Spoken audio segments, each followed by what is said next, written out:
Muito bem, já de volta com o Factual, segunda edição desta terça-feira, e agora a gente entrevista ao vivo o senador Humberto Costa, do PT de Pernambuco. E para fazer essa entrevista junto comigo, o Acta convidou a cientista política Luciana Santana. Muito boa tarde, Luciana. Muito obrigado por ter atendido o nosso convite. E muito obrigado também ao senador. Boa tarde, senador Humberto Costa. O senhor consegue me ouvir bem? Ouço bem. Obrigado pelo convite para participar do Acta. É uma alegria poder conversar com vocês. Muito bem, muito obrigado. A gente aqui agradece. Eu vou fazer o seguinte, eu vou deixar a Luciana fazer a primeira pergunta, então, né? Primeiro as damas. Boa tarde, senador. É um prazer imenso ter, né, essa oportunidade de entrevistá-lo. Né? Eu que sou uma grande admiradora do Legislativo, né, onde o senhor atua atualmente. Né? Então, já vamos diretamente à primeira pergunta, né, e está bem relacionada ao que eu venho trabalhando, né, são as ações dos governos no enfrentamento da pandemia. Então, pensando, né, toda a conjuntura, a gente já tem, né, um bom acumulado de experiências aí, né, observando os governos atuando. Então, eu gostaria que você pudesse fazer, né, que o senhor pudesse fazer uma avaliação das ações tanto dos governadores, né, e especialmente do executivo, né, que o Senado tem acompanhado mais de perto as ações, né, do presidente e também dos ministros. Bem, na verdade, nós consideramos que, infelizmente, no Brasil, o governo central não vem cumprindo o seu papel no enfrentamento a essa pandemia. Primeiro, não cumpre um papel político, e em todos os países do mundo que estão vivendo o problema da pandemia, nós tivemos um importante papel político exercido pelos presidentes de repúblicas, pelos primeiros ministros, pelos chefes de Estado, que foi a capacidade de unir o povo no sentido de construir um enfrentamento a essa pandemia. No Brasil, diferentemente do que em outros países, o presidente da República preferiu adotar uma postura de negação do problema, de minimização da gravidade da Covid-19. Então, ao invés de termos alguém que pudesse produzir um discurso único que unificasse o nosso povo, isso não aconteceu.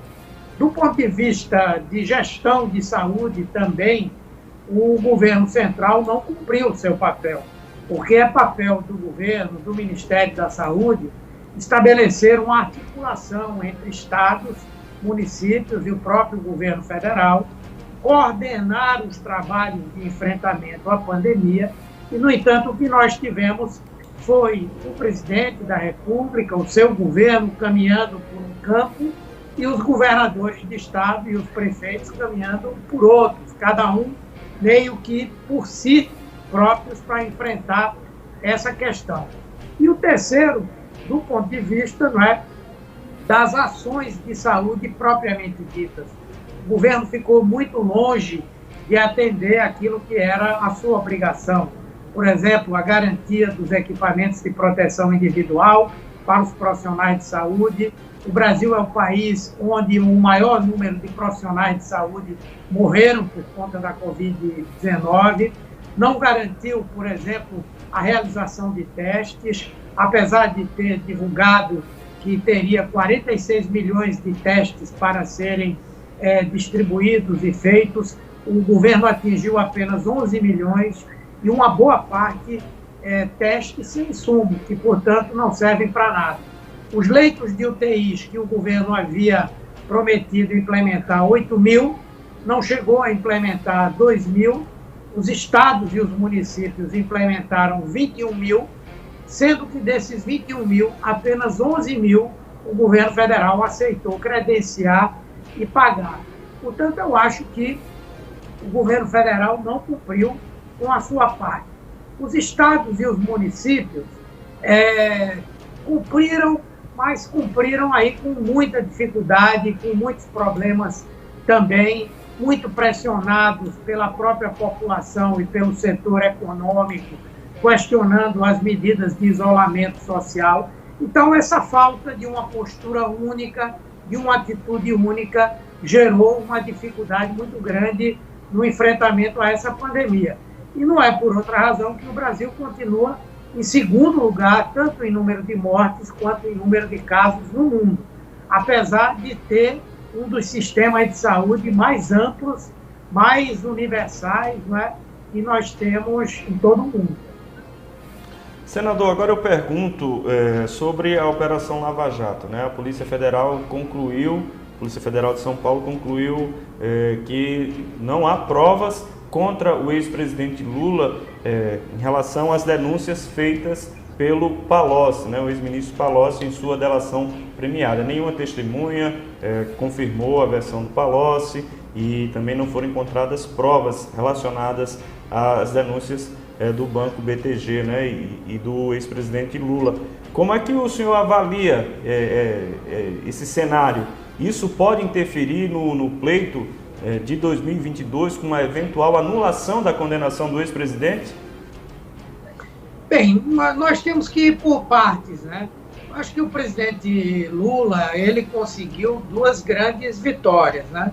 A primeira vitória foi ainda em relação a essa delação de Palocci, num outro capítulo da delação, em que o Supremo Tribunal Federal reconheceu que Palocci não compareceu com a verdade. Na verdade, eram ilações que foram feitas em relação ao presidente Lula naquele momento.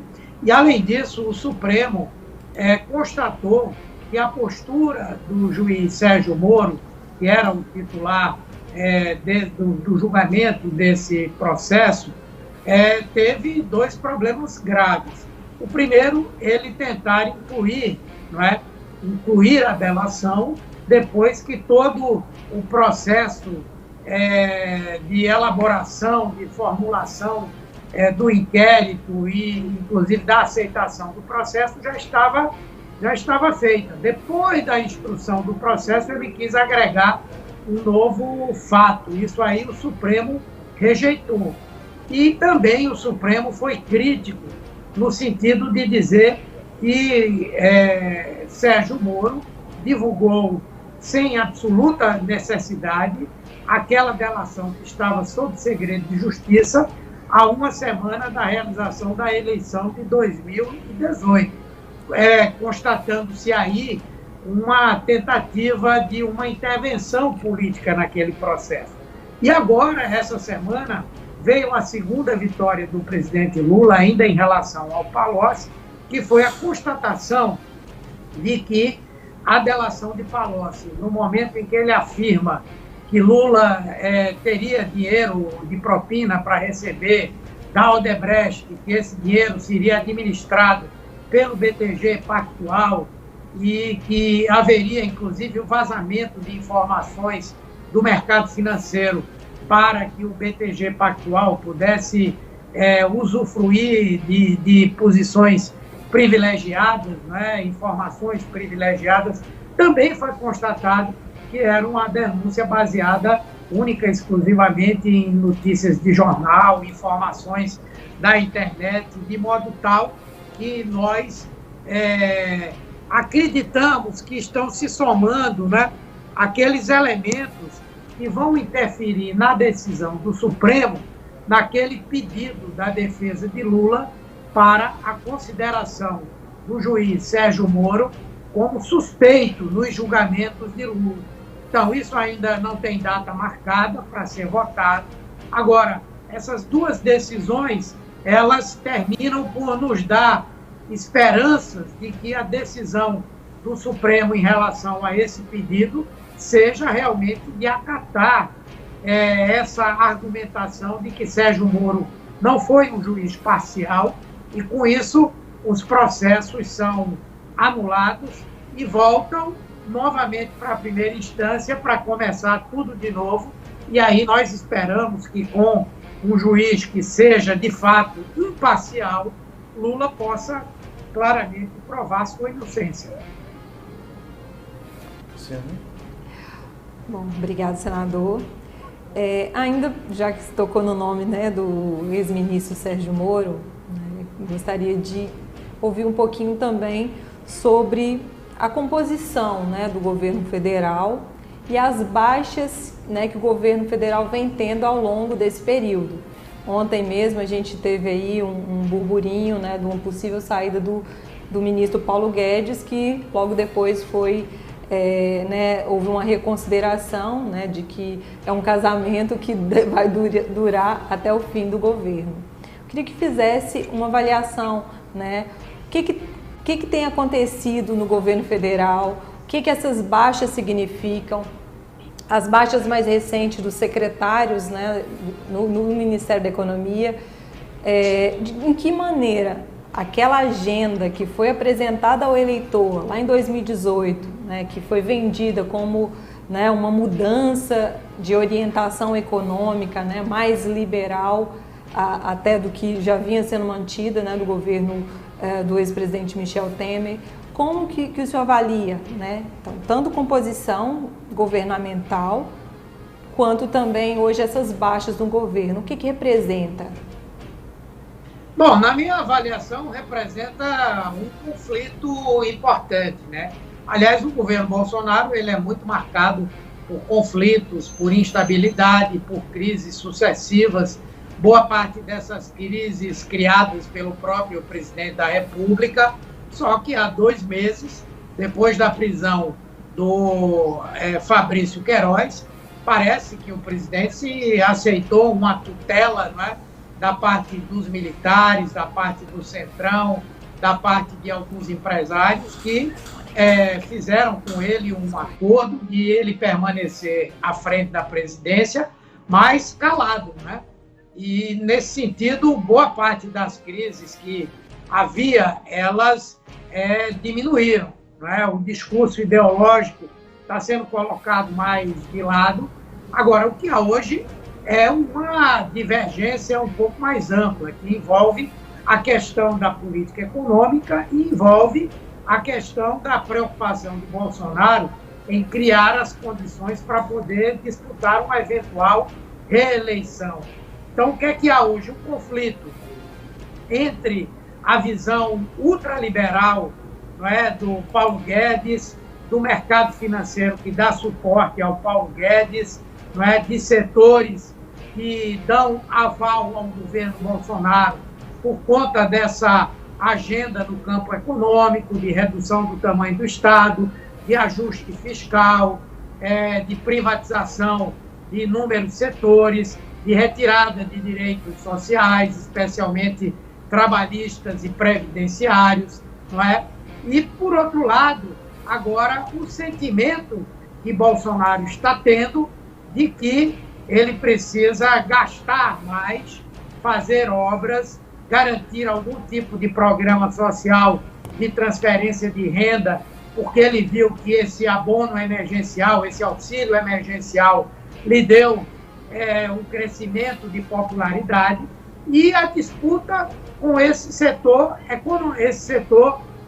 vinculado a Paulo Guedes. Então, de um lado, você tem os militares, o Centrão, o próprio Bolsonaro, que está se convencendo disso, de que é preciso ter mais liberdade para gastar, para garantir uma posição melhor para a eleição de 2022. E, por outro lado, o Paulo Guedes e boa parte dos setores que apoiam esse governo, especialmente no setor financeiro, que não querem isso, que não querem que haja aumento de gastos, que não querem quebrar o teto dos gastos, que querem manter uma política austera, não é? Sendo que, nesse período da pandemia, agora, isso não podia ser feito. Então, a gente sente que há um conflito aí que tende a se agravar.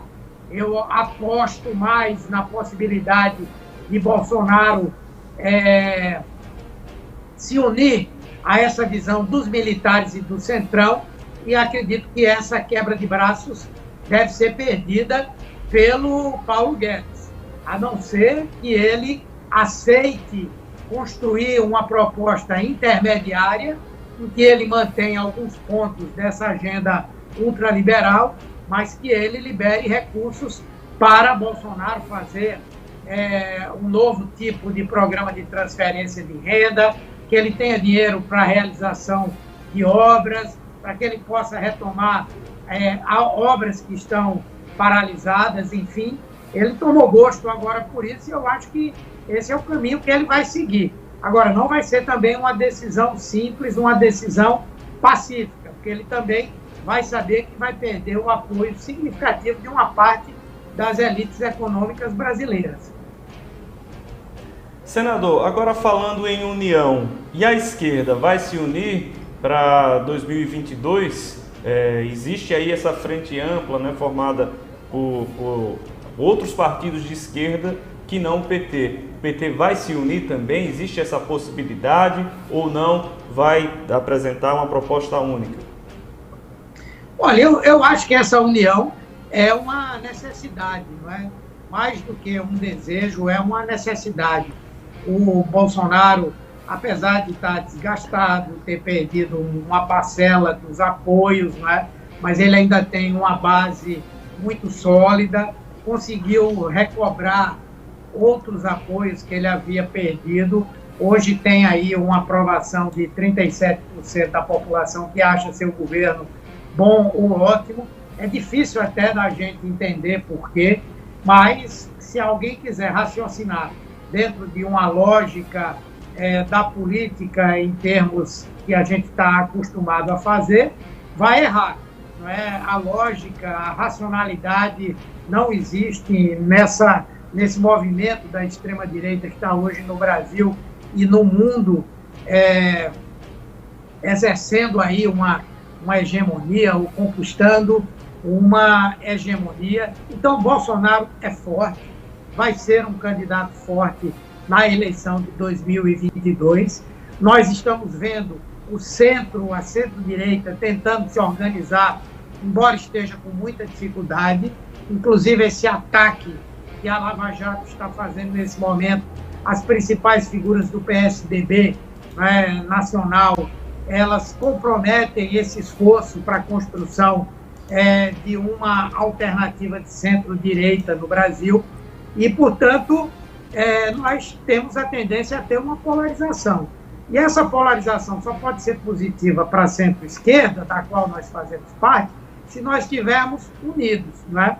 E aí eu acho que, óbvio que há, no campo da centro-esquerda, muita gente que deseja isolar o PT, mas eu tenho dito, inclusive dentro do partido, que eu acho que o PT está assumindo uma estratégia equivocada se tem a preocupação de aglutinar esses setores para 2022.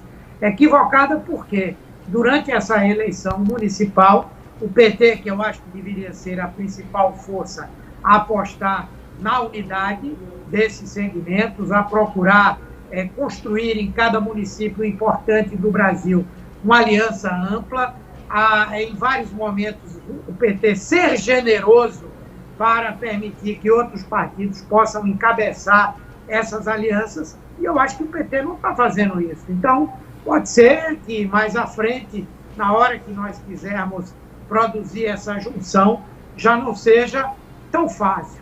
Em 2018 já foi muito difícil, e se nós continuarmos com essa dispersão, com essa fragmentação no campo da esquerda, eu acho que nós temos um risco de não conseguirmos chegar unidos a 2022. E se nós não chegarmos, eu acho que será um cenário de muita dificuldade. Bom, senador, então, seguindo um pouco, né, nessa conversa sobre as eleições, eu queria que o senhor também falasse um pouquinho sobre o papel do PT nas eleições municipais no país. Como a gente sabe, na última eleição, o Partido dos Trabalhadores teve uma derrota muito grande, muito expressiva, né? Chegou aí a perder mais do que a metade do número de prefeituras que ele tinha anteriormente. Então, eu queria ouvir um pouquinho, né, sobre quais são as estratégias do PT para tentar mudar esse cenário, tentar recuperar, né, um pouco da força eleitoral, né, de forma territorial, que ele vinha construindo aí desde 2002. e como, né, que o PT tem pensado as alianças aí no âmbito das, né, para as eleições nas prefeituras.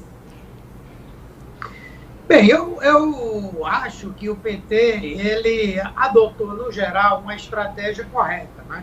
Todos os partidos nessa eleição, eles estão procurando ampliar a sua presença nas disputas, né? O PT tomou uma decisão de procurar lançar candidatos na maior parte possível daqueles municípios maiores, nas capitais, nas cidades que têm rádio e televisão, porque o PT precisa falar realmente para a população, precisa trazer o seu legado, né, de 4 governos, 2 de Lula e 2 de Dilma, ou 1,5 de Dilma, digamos assim, não é? Precisa trazer a nossa versão sobre tudo que nós sofremos desde 2013 até agora, com a demonização do PT, com a perseguição política contra o nosso partido. Precisa fazer a defesa do presidente Lula, sem dúvida. Agora, isso não significa que o PT tenha que obrigatoriamente ter candidato em todos os lugares, não é? A vitória dos candidatos da esquerda contra Bolsonaro já é a nossa vitória, na minha avaliação. Até porque eu acho, e o PT também estabeleceu, que a sua estratégia é de uma eleição nacionalizada, onde nós vamos colocar o enfrentamento a Bolsonaro como uma questão prioritária, não é? E vamos perseguir esse discurso e esse enfrentamento para que nós possamos procurar fragilizar o próprio governo Bolsonaro, né? E transformar essa eleição de 2020 num plebiscito, não é? Então, eu creio que esse é o melhor caminho para essa disputa que nós estamos travando. Tá bom, senador. Muito obrigado pela sua participação, por ter aceito o convite do ACTA, né, aqui e bater esse papo com a gente, viu? Uma boa noite para o senhor. Muito obrigado, um prazer poder ter participado com vocês. Estou à disposição para qualquer momento, em qualquer outra oportunidade, nós podemos aprofundar as discussões sobre as questões do Brasil, do Nordeste, enfim, aquilo tudo que mexe com a vida da gente. Muito obrigado, um abraço a todos vocês e a todas vocês que nos acompanharam.